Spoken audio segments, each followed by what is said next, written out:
WLNS is here for you with 6 News at 5. We are learning more about the man the FBI says is responsible for the New Year's Day terror attack in New Orleans. It is our top story today at 5. Thank you for joining us.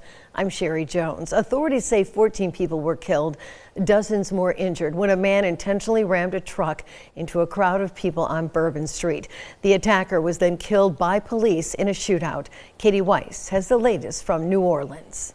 The FBI now says the driver who plowed into a crowd of people in a pickup truck in New Orleans on New Year's Day acted alone. There is just nothing to indicate through call records, through anything on those devices, through interviews, through anything in our systems that he was aided in this attack by anybody. Investigators called the actions of Shamsuddin Jabbar an act of terror, saying the U.S. citizen and Army veteran proclaimed his support for ISIS in several videos he posted shortly before the attack. In the first video, Jabbar explains he originally planned to harm his family and friends, but was concerned the news headlines would not focus on the, quote, war between the believers and the disbelievers, end quote. The FBI searched Jabbar's house in Houston Thursday. Among the victims killed in the attack were 28-year-old former Princeton University football star Tiger Besh and Reggie Hunter, 37-year-old father of 2. Back in New Orleans, Bourbon Street reopened to pedestrian traffic Thursday afternoon ahead of the start of the Sugar Bowl, which was delayed a day because of the tragedy. No terrorist is ever going to derail life in the United States. And I think that's what we want to do today is really enjoy this game in memory of those people who lost their life. We have a record of being able to show we can provide safety, and we're going to do that again. Police say they've ramped up security, including adding heavier equipment to block the intersections. Katie Weiss, CBS News, New Orleans. I also said it found 2 improvised explosive devices placed in coolers near the scene. Both were disposed of by bomb squad units. Now the terror attack and safety concerns in New Orleans are on everyone's minds, including people right here in mid-Michigan. Taryn Simmons spoke to a retired detective about the incident, and she's here for you now with more. Taryn?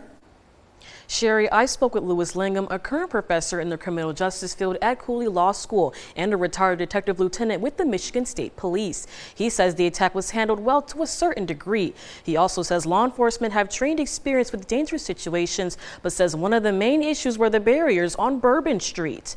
Back in November, the barriers, also known as bollard barriers, were in the process of being replaced and not up during the incident on Wednesday. The project, called the Bourbon Street Bollard Assessment and Replacement Project, was to replace the old bollards with new removable stainless steel bollards and is expected to be finished by early 2025, according to New Orleans Department of Public Works website. Langham says the barriers could have made a difference.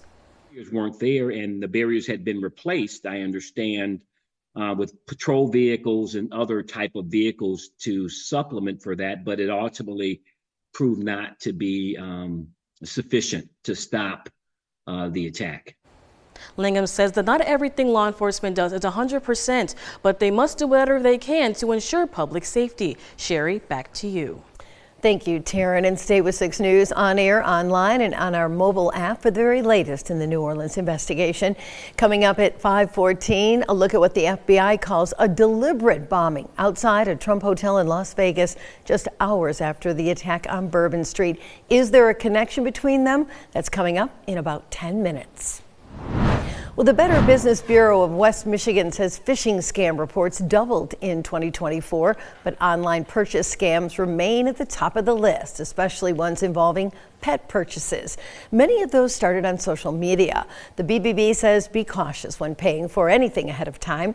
Research the company and check for reviews. Avoid clicking on any links on social media through email or text. Legitimate deals will still be offered on the actual website. If the price seems too good to be true, well, it probably is. Use a credit card because they often provide additional protection for questionable charges. And be sure to avoid any wire transfers, cryptocurrency, or gift cards. Michigan's Attorney General is reminding people that they can get free credit reports every week. All you have to do is reach out to the 3 main credit reporting agencies, Equifax, Experian, and TransUnion. Inaccurate info on your credit report can really become a problem, so you should check it often. The AG says it's one of the best ways to protect yourself from scammers. The free weekly credit report can be accessed through annualcreditreport.com. A Mid-Michigan company is under fire tonight after state officials accused them of breaking air quality rules. Zena Issa investigated those claims. Sherry, Spartan Fire LLC, which is based in Charlotte, makes heavy-duty truck frames, and tonight the company is facing several air quality violations. Some violations include the failure to report the amount of harmful air pollutants they used each month. Officials with the Department of Environment, Great Lakes, and Energy say the company didn't keep records of the materials used in their coatings and solvents, and they missed submitting their 2023 air emissions report. Spartan Fire has agreed to a plan called a consent order. This includes paying a fine of $46,830 and fixing the issues by reporting their usage and emissions frequently. If they don't follow the plan, they could face extra fines of up to $5,000 per violation per day. Spartan Fire says they have hired an outside firm that specializes in emissions tracking to correct the reporting mistakes. Once the order is approved, Spartan Fire will have 30 days to pay the fine. Back to you. Thank you, Zena. Preparations are now underway for tomorrow's swearing in of U.S. Senator-elect Elissa Slotkin and Congressman-elect Tom Barrett.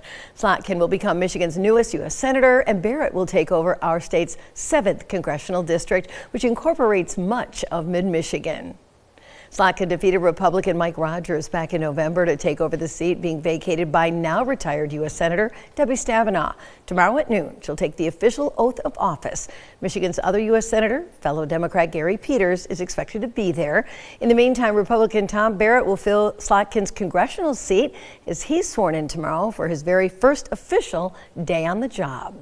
We do have a safety reminder for you now. More than 1/3 of Christmas tree home fires actually occur in January.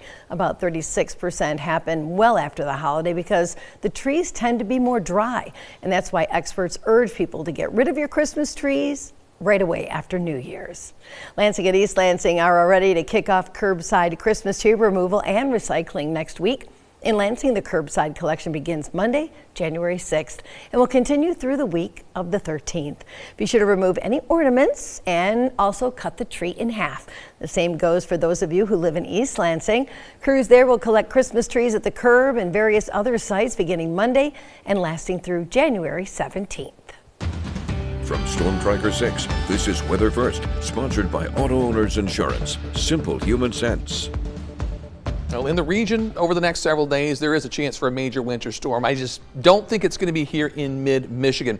Take a look at our heavy snow tracker, and it's just south of the state line across Ohio, Pennsylvania, westward towards Illinois, Indiana.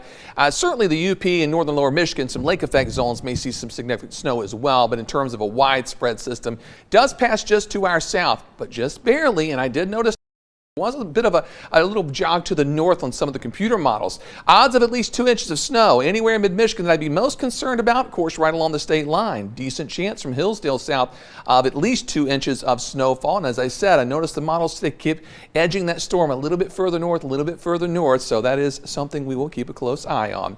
Our high temperature trend, cold air is not a problem. We got plenty of that. We are well below average the next week or more, with some readings by next week only topping out in the upper teens. Satellite and radar quiet for now, but as a little weak system to our southwest passes through, it may help to kick off some lake effect snow showers tonight and into Friday. As you look at precision cast through the morning hours, there we go, a little bit of snow starts to pop up, so some scattered snow showers at 7 o'clock.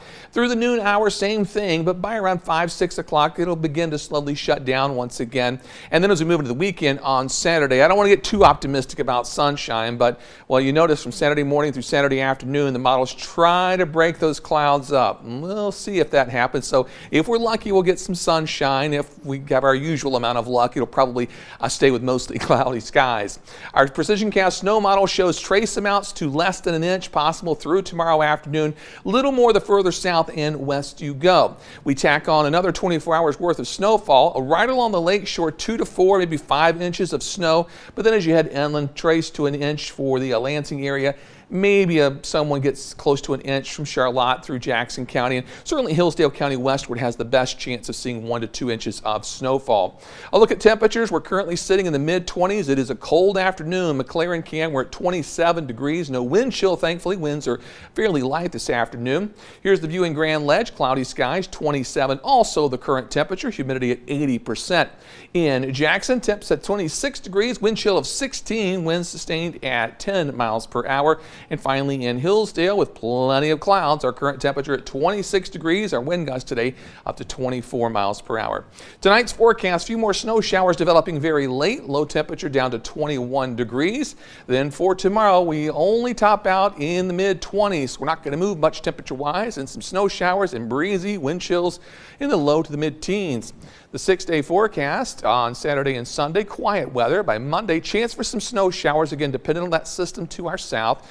And then next week is just cold with periodic lake effect snow showers, no major winter storms.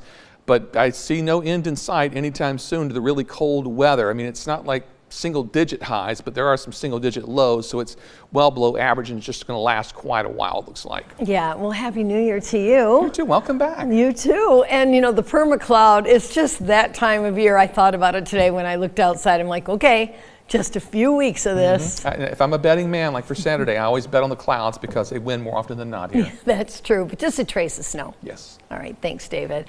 Well, a truck explodes in front of a Las Vegas casino, and now the FBI is trying to figure out if it's connected to the New Orleans terror attack. We'll have the latest on the investigation for you next. 6 News at 5. We'll be right back.